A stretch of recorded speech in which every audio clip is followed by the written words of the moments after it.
Енді біздің әжетханамыздың әдептері бар. Қысқа нұсқа айтып кетейік. Бірінші әдебі, ол қыстап тұрған кезде оны күткізуге болмайды. Қыстап тұрып намаз оқып тұрып болмайды. Намазыңыз қабыл, бірақ ықылассыз болып қалды да ол. Оның сауабы азайып кетеді. Тезірек оқып бітсем, тезірек әжетханаға барсам деген нәрсе болады. Сол үшін бірінші әдебі қыстап тұрып намаз оқымаймыз. Барып, дәрет сындырып, дәрет алып, қайтап, рахаттанып кеп оқу керек. Намаз сол. Ихтиярул маканул мунасиб.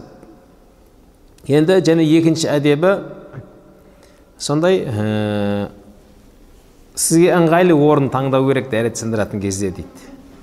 Адамдардың жолын дәрет сындырмаймыз.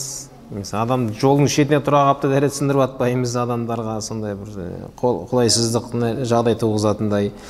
Өзіңізге қолайлы сай жерге деген секілді, адам таса жерге барып дегендей. Қазір енді сондай үйлердің барлығында әжетхана бар ғой, жақсы, бірақ басқа жерлерде сол әдеп сақтау керек.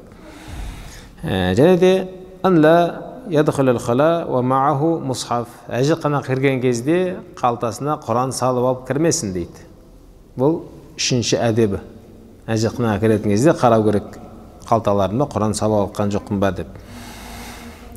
وَيَنْدَبُ لَهُ قَبْلَ الدُّخُولِ إِلَى الْخَلَاءِ أَنْ يَقُولَ. Енді кіретін кезде әжетханаға былай деп дұғаны айтқаны жақсы көрілген амалдардан болды. Аллахумма инни аъуду бика минал хубуси вал хабаис. Аллахумма, я Раббым, расында мен сенен еркек және ұрғашы шайтаннан пана сұраймын деген сөз. Осы дұғаны айтып көру. Аллахумма инни аъуду бика минал хубуси вал хабаис.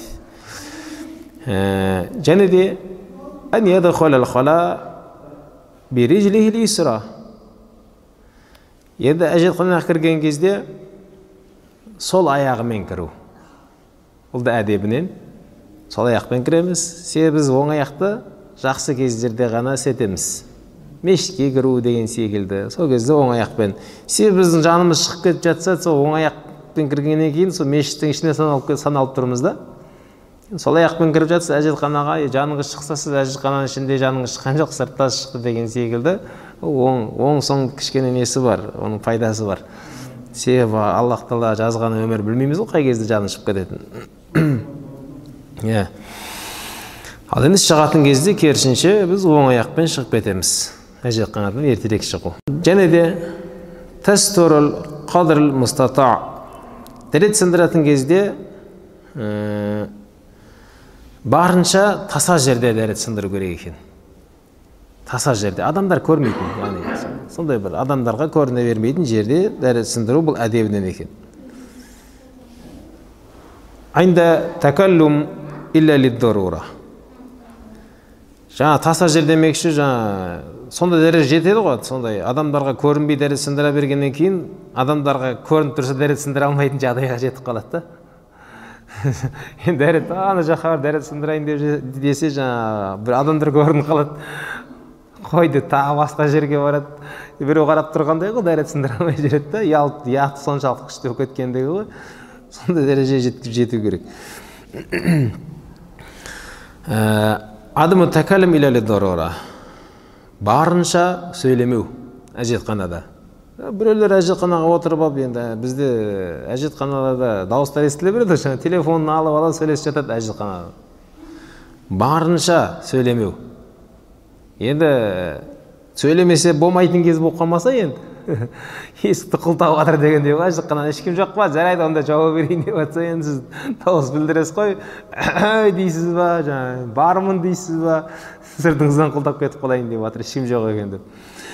Сонда бір дарураттар болмаса, дауыс шығармаймыз, сөйлеспейміз әжетханада. Әдепсіз болады.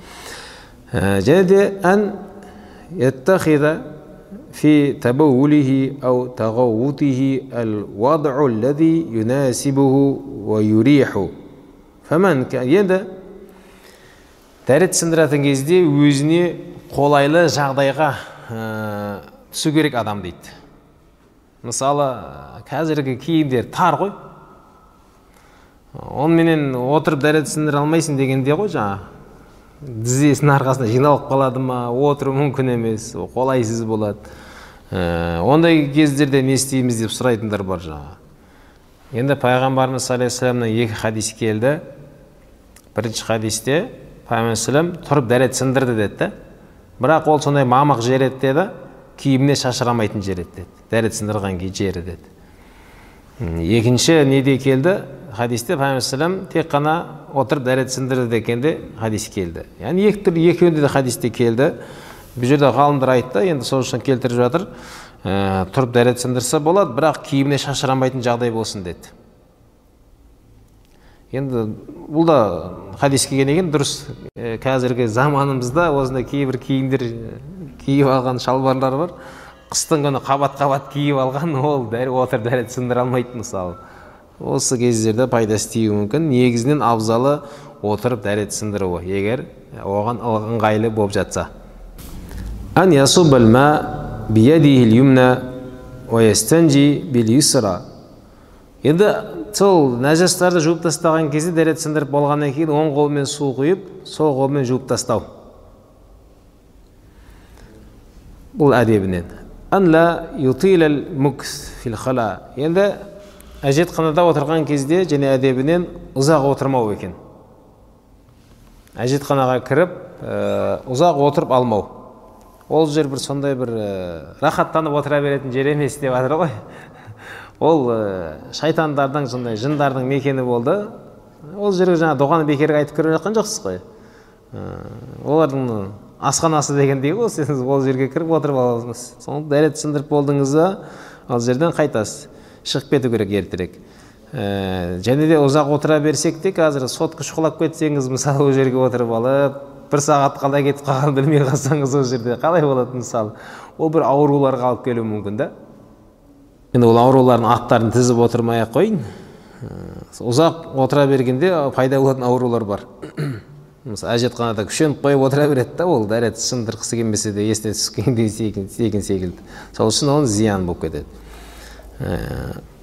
Ан яхрижа минал хала би риджлихил юмна, оң аяқпен шығып кетуі жақсы көрілген амалдардан болды әдептерінен. Және де фил истинжа бил ма татхарул яд мa'al tahara. Енді сіз суды құйып тұрдыңызда, қолыңызбен жуып тазаладыңыз ғой астыңызда. Енді астыңызбен бірге қолыңызда не болды дейді? Тазаланып кетті дейді. Астыңыз жуып тазаланғанмен бірге қатарына кетті. Одан кейін сіз шығатын кезде әжетханадан ғұфранака деп дұға қылып айтып шықсаңыз.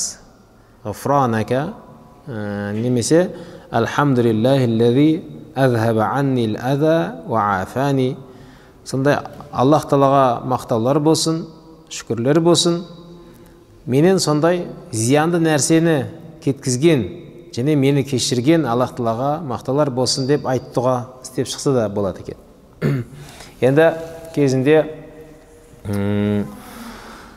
4-ші халифа болып, яғни 5-ші халифа болып аталған кісі бар, білесіздер. Ол кісіге келіп бір адам кеп айтады, қария кісі кеп айтады. Егер сіз Сахарада қалып кетсеңіз дейді, су жоқ дейді. Шөлден өлейін деп жатсыз дейді. Сол кезде бір кісі келіп сізге бір шыны мен су берсе, сіз оған не берер едіңіз дейді. Сізді яғни өлімнен құтқарып тұр су беріп. Мен оған бүкіл дүниемнің жартысын берген болар едім дейді. Патша ғой. Сол кезде ол қария және айтады, сіз ол суды іштіңіз дейді.